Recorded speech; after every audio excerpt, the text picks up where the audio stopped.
So, what's going on, everybody? Hope you had a good night and enjoying the start of a good week. So yesterday, I went over players who received qualifying offers and 2 more moves that the Yankees made, as well as players who did not receive the qualifying offers. If you haven't seen that, make sure you take a look. It's in the description down below. Today, I'm going to go over 2 lists that can drastically alter what GMs and teams do this offseason. It's different than the list I went over yesterday. So, before I do that, if you haven't subscribed yet and hit the notification, do that now. And then that way you're notified of all updates that happen this offseason. I'm going to keep you fed in on everything, okay? And if you do subscribe and join, welcome to the 161 Mafia. So, but with that, let's get over the list. My first list, okay? Javi Baez, shortstop, New York Mets. Chris Bryant, multiple position superstar, San Francisco Giants. Max Scherzer, future first ballot Hall of Fame starting pitcher from the Dodgers. Jorge Soler, World Series MVP and power-hitting slugger and outfielder, Atlanta Braves. Eddie Rosario, multiple position, super player, and who's a really fantastic on defensively in the outfield and is a fantastic base runner with a lot of speed. World champion Atlanta Braves. Kyle Schwarber, power-hitting first baseman, Boston Red Sox. Eduardo Escobar, multiple position player, who's a great contact hitter with some power, Milwaukee Brewers.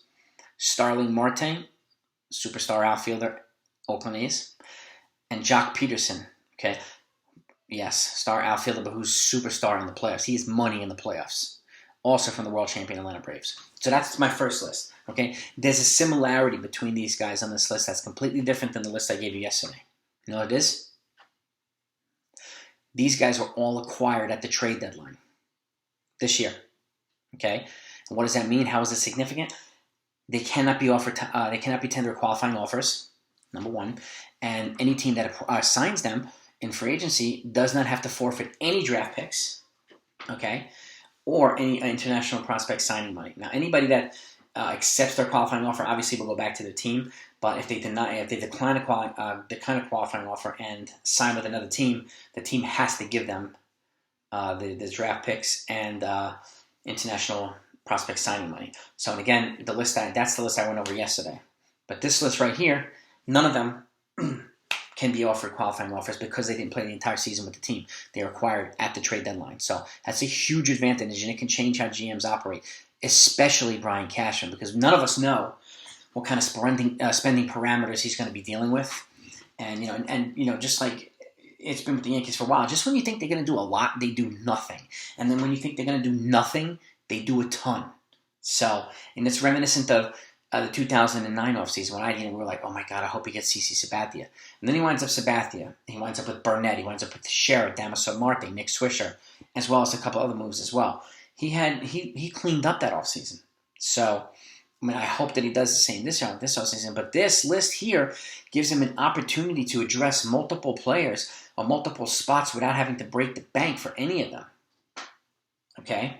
I mean, some of these guys will be really expensive, yes, but you're not having to give big salary and high draft picks and international spending money and as we know already, the Yankees they're expected and planning to assign Roderick Arias, who's the #1 international free agent this offseason. So, and every time you sign a player who rejects a qualifying offer, you're going to have to forfeit a chunk of that money. So it's something to keep in mind.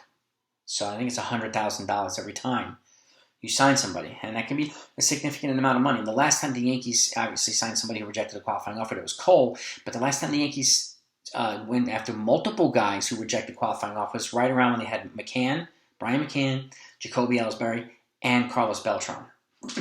They gave up a lot in terms of draft picks, so that set them back a little bit. So it's just something to keep in mind. This list here offers them possibilities to do some roster additions and upgrades without having to give all those things away.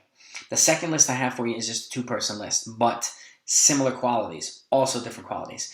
Marcus Stroman, starting pitcher from the Mets, and Kevin Gausman, starting pitcher, Cy Young candidate from the San Francisco Giants. Okay, what's different between these 2 guys to the list I just gave you? These guys were already given qualifying offers and accepted them. They played on the qualifying offer this past year, so they cannot be offered a QO again. You can only be offered a qualifying offer and accept it one time. So that's another big feature. So let's just say for giggles, the Yankees brought in Marcus Stroman, who's durable, and he's known to be durable and a decent pitcher. And he's been relatively consistent over the last couple of years, more so than Kevin Gausman, who's kind of had a little bit of an outer-worldly year for himself this year. And it's kind of similar to Robbie Ray, so where they were just average and mediocre, and then boom, they just shot up the charts. Whereas Marcus Stroman's been more consistent, pretty decent, number 2 or number 3 pitchers. Not number 1, but he's the guy. What if the Yankees got, let's say, Marcus Stroman for the rotation, Starling Marte for the outfield, and someone else? They traded for Matt Olson for first base or whatever. Would you be happy with that offseason? I would. Okay. Or what if they sign Javi Baez for shortstop? Okay.